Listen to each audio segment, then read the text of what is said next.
മദീനയിൽ നിന്ന് ജൂതന്മാരുടെ ഏരിയയാണ് ഖൈബർ എന്ന് പറയുന്നത്. ജൂതന്മാരുടെ ഏരിയയാണ്. മദീനയിലേക്ക് വരുമ്പോൾ മദീനക്കാരായ ജൂതന്മാർ അല്ലാഹുവിന്റെ ഹബീബിന് സംരക്ഷണം നൽകുമെന്ന് ഹബീബിന്റെ കരാറിൽ ഒപ്പിട്ടവരായിരുന്നു. പുറത്തുനിന്ന് ആളുകൾ നിങ്ങളുമായി യുദ്ധം ചെയ്യാൻ വന്നാൽ നിങ്ങളെ ഞങ്ങൾ സംരക്ഷിക്കുമെന്ന് അല്ലാഹുവിന്റെ ഹബീബുമായി സന്ധിയിൽ ഒപ്പിട്ടവരായിരുന്നു മദീനക്കാരായ ചില ജൂതന്മാർ. പക്ഷേ മക്കക്കാരായ മുശ്രിക്കീങ്ങൾ അല്ലാഹുവിന്റെ ഹബീബിനെ വധിക്കാനും ഹബീബിനെതിരെ പോരാടാനും വന്നപ്പോ അല്ലാഹുവിന്റെ ഹബീബിനോടുള്ള ഉടമ്പടി തെറ്റിച്ചുകൊണ്ട് ആ മദീനക്കാരായ ജൂതന്മാരായ ആളുകൾ അവരുടെ കൂടെ കൂടി അല്ലാഹുവിന്റെ ഹബീബിനെ വധിക്കാനും യുദ്ധം ചെയ്യാനും തയ്യാറായപ്പോ റസൂലുള്ളാഹി സ്വല്ലല്ലാഹു അലൈഹി വസല്ലം അവർക്കെതിരെ ഒരു പടയോട്ടം നടത്തുകയുണ്ടായി. ആ പടയോട്ടത്തിൽ മദീനയിൽ നിന്ന് ഇറങ്ങിപ്പോയി രക്ഷയില്ലാതെ ഖൈബറിൽ പോയി സമ്മേളിച്ചവരാണ് ജൂതന്മാർ. അങ്ങനെ അവിടെ വലിയ കോട്ടകൊത്തളങ്ങൾ ഉണ്ടാക്കി, വലിയ സാമ്രാജ്യം ഉണ്ടാക്കി. എന്നിട്ട് മുസ്ലിമീങ്ങൾക്കെതിരെ യുദ്ധം ചെയ്യുന്ന ആളുകളെ നിരന്തരമായി സഹായിച്ചുകൊണ്ടേയിരുന്നു.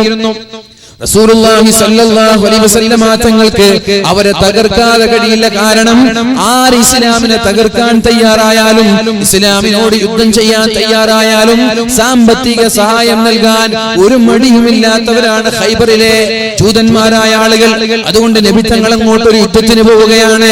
യുദ്ധത്തിന് പോയി യുദ്ധമെല്ലാം വിജയിച്ചു തിരിച്ചു വരുമ്പോ അല്ലാഹുവിന്റെ ഹബീബിന്റെ ഖാദിമായ ഹബീബിന്റെ ഒട്ടകത്തിൽ നിന്ന് ഹബീബിന്റെ ലഗേജ് താഴേക്ക് വെക്കുമ്പോ ഒരു മുസ്ലിമായ ഹബീബിന്റെ ഖാദിമായ ഒരു ചെറുപ്പക്കാരൻ, ഒരു അടിമ ശത്രുവിന്റെ അമ്പേറ്റുകൊണ്ട് താഴെ വീണ് പിടഞ്ഞു മരിക്കുകയാണ് ചെയ്തത്. ഖൈബർ യുദ്ധം കഴിഞ്ഞിട്ട് മദീനയിലേക്ക് മഹാന്മാരായ സ്വഹാബാക്കളെല്ലാം തിരിച്ചു പോവുകയാണ്. അങ്ങനെ ഒരു സ്ഥലത്ത് അവർ താവളമടിച്ചുകൊണ്ട് വിശ്രമിക്കാൻ വേണ്ടി താഴെ ഇറങ്ങി. അല്ലാഹുവിന്റെ ഹബീബിന്റെ ഒട്ടകത്തിൽ നിന്ന് നബി തങ്ങളുടെ ചരക്കുകൾ താഴേക്ക് ഇറക്കി വെക്കുമ്പോ മുസ്ലിമീങ്ങളിൽപ്പെട്ട പ്രവാചകന്റെ ഖാദിമായ ഒരു അടിമയുടെ ശരീരത്തിലേക്ക് ശത്രുവിന്റെ അമ്പേറ്റുകൊണ്ട് താഴെ വീണ് പിടഞ്ഞു മരിച്ചപ്പോ മഹാന്മാരായ സ്വഹാബാക്കൾ എല്ലാവരും പറഞ്ഞു, അയാൾക്ക് അല്ലാഹു സ്വർഗ്ഗം നൽകുമെന്ന്. അയാൾ എന്തോ ഒരു ഭാഗ്യവാനാണ്. കാരണം യുദ്ധം കഴിഞ്ഞ് തിരിച്ചു വന്നിട്ട് അല്ലാഹുവിന്റെ ഹബീബിന്റെ ഖിദ്മത്ത് ചെയ്യുമ്പോഴാണല്ലോ ശത്രുവിന്റെ അമ്പേറ്റ് മരിക്കാൻ ഭാഗ്യം ലഭിച്ചത്. ഷഹീദാണ് അയാൾ, സ്വർഗ്ഗത്തിലാണ് അയാളെന്ന് മഹാന്മാരായ സ്വഹാബാക്കൾ പറഞ്ഞു. അപ്പൊ റസൂലുള്ളാഹി സ്വല്ലല്ലാഹു അലൈഹി വസല്ലം തങ്ങൾ അദ്ദേഹത്തോട് അതുപോലെ കൂടെയുള്ള ആളുകളോട് പറഞ്ഞു, നിങ്ങളോട് ആരാണ് പറഞ്ഞത് ഇയാൾ സ്വർഗ്ഗത്തിലാണെന്ന്? നിങ്ങളോട് ആരാണ് പറഞ്ഞത് ഇയാൾ സ്വർഗ്ഗത്തിലാണ് എന്ന്? ഇയാൾ നരകത്തിലാണ്.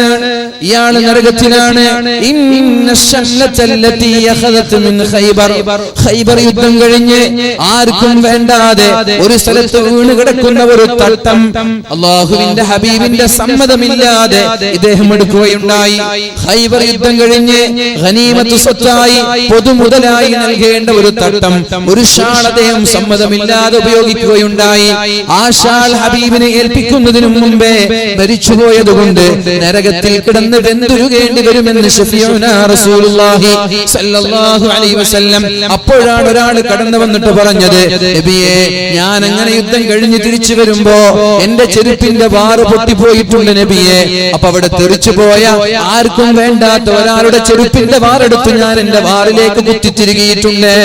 ആ വാറ്, അതിന്റെ പേരിൽ ഞാൻ നാളെ ശിക്ഷിക്കപ്പെടുമോ എന്ന് ചോദിച്ചപ്പോ റസൂലുള്ളാഹി സ്വല്ലല്ലാഹു അലൈഹി വസല്ലം പറഞ്ഞു, ഇനി ശിറാകുൻ ഔ ശിറാകാനി മിനന്നാർ.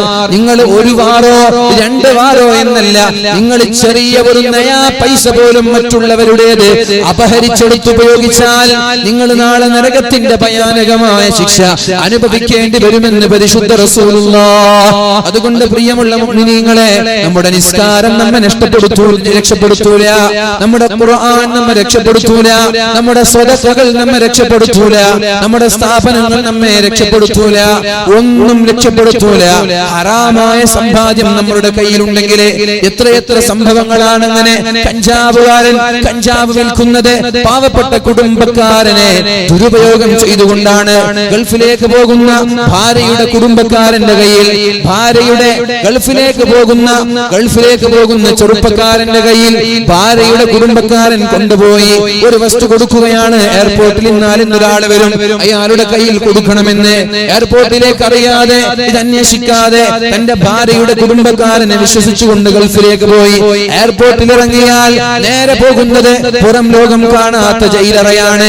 ഇനി ഇദ്ദേഹം ഒരിക്കലും പിടിക്കപ്പെട്ടില്ല എങ്കിൽ ഇയാൾ പറഞ്ഞതുപോലെ എയർപോർട്ടിലേക്ക് വന്ന വ്യക്തിയുടെ കയ്യിൽ കൊടുത്തു. ഇയാൾക്കറിഞ്ഞില്ല അത് കഞ്ചാവായിരുന്നുവെന്ന്, ഇയാൾക്കറിഞ്ഞില്ല അത് മയക്കുമരുന്നായിരുന്നുവെന്ന്. അങ്ങനെ മനുഷ്യന്റെ ജീവന് പോലും പണയപ്പെടുത്തി ഹറാമായ ബിസിനസ്സുകൾ കച്ചവടം നടത്തി. ആർക്ക് വേണ്ടിയാണ് നിങ്ങളെ നീ തിന്നുന്നത്? ആരെയാണ് നീ തീറ്റിക്കുന്നത്? ആർക്കാണ് നീ സംഭാവന നൽകുന്നത്? എന്തിനാണ് ഈ ഹറാമായ സമ്പാദ്യങ്ങൾ, ഹറാമായ നയാ പൈസ പോലും നമ്മുടെ ജീവിതത്തിൽ ഉണ്ടാവരുത് എന്ന് പ്രതിജ്ഞ എടുത്തിട്ട് മതി നമ്മുടെ നിസ്കാരങ്ങൾ. എന്തിന് നിസ്കരിക്കണം? എന്തിന് നിസ്കരിക്കണം? എന്തിന് നോമ്പെടുക്കണം?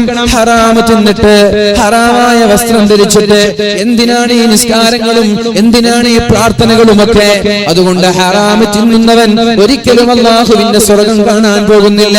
ഹറാമ് തിന്നുന്നവന്റെ പ്രാർത്ഥന അല്ലാഹു സ്വീകരിക്കൂല. മസ്കനുഹു ഹറാം വമത്അമുഹു ഹറാം വമൽബസുഹു ഹറാം. തിന്നുന്നത് ഹറാമാണ്, കുടിക്കുന്നത് ഹറാമാണ്, ധരിക്കുന്നത് ഹറാമാണ്, വീടെടുക്കുന്നത് ഹറാമാണ്. എത്രയോ ആളുകൾ അറിയാം, ഒരാവശ്യവുമില്ലാതെ ബാങ്കിൽ നിന്ന് 40 ലക്ഷവും 30 ലക്ഷവും ഒക്കെ ലോൺ എടുത്തുകൊണ്ട് വീടെടുക്കുന്നവർ. വളരെ പതുക്കെ പതുക്കെ നിങ്ങളുടെ ശരീരത്തിന് ക്ഷീണം സംഭവിക്കാതെ കഴിവിന്റെ പരമാവധി പതുക്കെ വീടെടുത്താൽ മതി. വളരെ ചെറുപ്പത്തിലേ തുടങ്ങിക്കോളൂ, കല്യാണം കഴിക്കുന്നതിന് മുമ്പേ തുടങ്ങിക്കോളൂ വീടെടുക്കാൻ. നിങ്ങളുടെ ശരീരത്തിന് ക്ഷീണമില്ലാതെ, ആളുകളോട് കടം ചോദിച്ചു വാങ്ങേണ്ട ഒരവസ്ഥയില്ലാതെ, നിങ്ങൾ അല്ലാഹുവിനോട് സഹായം ചോദിച്ചുകൊണ്ട് ഹലാലായ രീതിയിൽ നിങ്ങളുടെ വീടെടുത്തോളൂ. 1 കൊല്ലം കൊണ്ട് വീട് പൂർത്തിയാക്കണമെന്ന് എന്തിനാണ് വാശി? 2 വർഷം കൊണ്ട് വീട് പൂർത്തിയാക്കണമെന്ന് എന്തിനാണ് വാശി? അല്ലെങ്കിലും എന്തിനാണ് വീടെടുക്കാൻ 40 വയസ്സ് വരെ കാത്തിരിക്കുന്നത്, 50 വയസ്സ് വരെ കാത്തിരിക്കുന്നത്? നിങ്ങളുടെ പഠനം കഴിഞ്ഞാൽ, നിങ്ങളൊരു ജോലിക്ക് കയറിയാൽ നിങ്ങൾക്കൊരു വീടിനെ കുറിച്ച് ആലോചിച്ചുകൂടെ? പതുക്കെ പതുക്കെ വീടെടുത്താൽ മതി. കല്യാണം കഴിഞ്ഞ് 1 കുട്ടിയായി, 2 കുട്ടിയായി, അപ്പോഴേക്കും നിങ്ങളുടെ വീടിന്റെ പണി പൂർത്തീകരിച്ചു. അങ്ങനെ നിങ്ങൾ വീട്ടിലേക്ക് കയറി. അതല്ലേ ഏറ്റവും മനോഹരം? അല്ലാതെ വലിയ ഒരു കുടുംബത്തിൽ, വലിയൊരു വീടിൽ 4ഉം 5ഉം 6ഉം മക്കളും ഒന്നിച്ച് ജീവിക്കുകയാണ്. സന്തോഷത്തോടെ ജീവിക്കുകയാണെങ്കിൽ വളരെ നല്ലതാണ്. പക്ഷേ മക്കളുടെ പേരിൽ എപ്പോഴും പ്രശ്നങ്ങളാണ്. ഇയാൾ ഇടിച്ചാൽ, ഒരു മകൻ ഇടിച്ചാൽ, അടുത്ത കുഞ്ഞിടിച്ചാൽ ഭാര്യമാർ തമ്മിൽ കലവിലയാണ്. അതേപോലെ ജ്യേഷ്ഠന്മാർ തമ്മിൽ പിണക്കമാണ്. പരസ്പരം മിണ്ടാതെ ചൊടിച്ചു പിണങ്ങി ഏതെങ്കിലും ഒരു ക്വാർട്ടേഴ്സിൽ പോയി താമസിക്കുന്നതിന് പകരം, ഏതെങ്കിലും ഒരു ഫ്ലാറ്റിൽ പോയി താമസിക്കുന്നതിന് പകരം വളരെ സന്തോഷത്തോടെ നമ്മൾക്ക് അനുയോജ്യമായ ചെറിയൊരു വീട്ടിലേക്ക് പിണക്കമില്ലാതെ മാറിപ്പോകുന്നതല്ലേ നല്ലത്? അതുകൊണ്ട് ഞാൻ പറയുന്നത്, ബാങ്കിൽ നിന്ന് 40 ലക്ഷവും 50 ലക്ഷവും ഒക്കെ ലോൺ എടുത്തിട്ട് ഹറാമായ വീട് നമ്മൾ നിർമ്മിക്കുകയാണ്. ആ ഹറാമായ വീടിൽ നിന്ന് ദുആ ചെയ്താൽ, അവിടെ വെച്ച് പ്രാർത്ഥിച്ചാൽ, അവിടെ വെച്ച് നിസ്കരിച്ചാൽ എങ്ങനെയാണ് അല്ലാഹു നമ്മുടെ പ്രാർത്ഥന സ്വീകരിക്കുന്നത്? എങ്ങനെയാണ് അല്ലാഹു നമ്മുടെ ദുആഇനെ സ്വീകരിക്കുന്നത്? അതുകൊണ്ട് ഹറാമിലേക്ക് പോവാതെ, ഹറാമായ സമ്പാദ്യം സമ്പാദിക്കാതെ, പഠിക്കുന്നവരും പഠിപ്പിക്കുന്നവരും ഇത് നടത്തുന്നവരും എല്ലാ ആളുകളും അല്ലാഹുവിന്റെ വജ്ഹ് ആഗ്രഹിച്ചുകൊണ്ട് ഹലാലായ രീതിയിൽ ജീവിക്കാൻ ശ്രമിക്കണം. അല്ലാഹു തൗഫീഖ് ചെയ്യട്ടെ. പ്രാർത്ഥന അല്ലാഹുവിന്റെ ഹബീബായ നബി തങ്ങൾ പഠിപ്പിച്ചിട്ടുണ്ട്.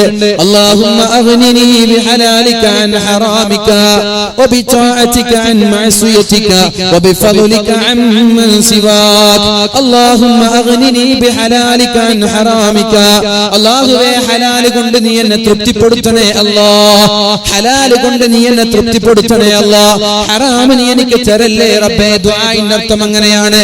അല്ലാഹുമ്മ അഗ്നിനി ബിഹലാലിക അൻ ഹറാമിക വബിതാഅതിക അൻ മഅസിയതിക.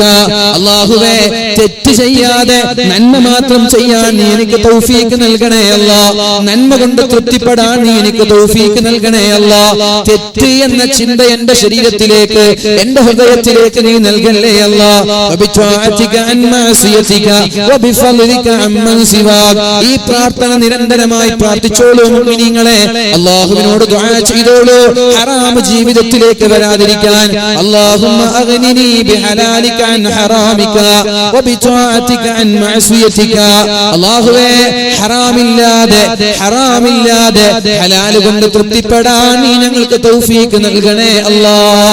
അപ്പോൾ എൻ്റെ പ്രിയപ്പെട്ട മക്കളോട്, വിദ്യാർത്ഥികളോട് എനിക്ക് പറയാനുള്ളത്, പരിശുദ്ധമായ ഖുർആൻ പഠിച്ചാൽ അതൊരിക്കലും മറക്കൂല. ഹറാമ തിന്നില്ലെങ്കിൽ, ഹറാമ തിന്നാൽ അത് മറന്നുപോകും. ഹറാമായ കൂട്ടുകെട്ടുകൾ ഉണ്ടാവാൻ പാടില്ല.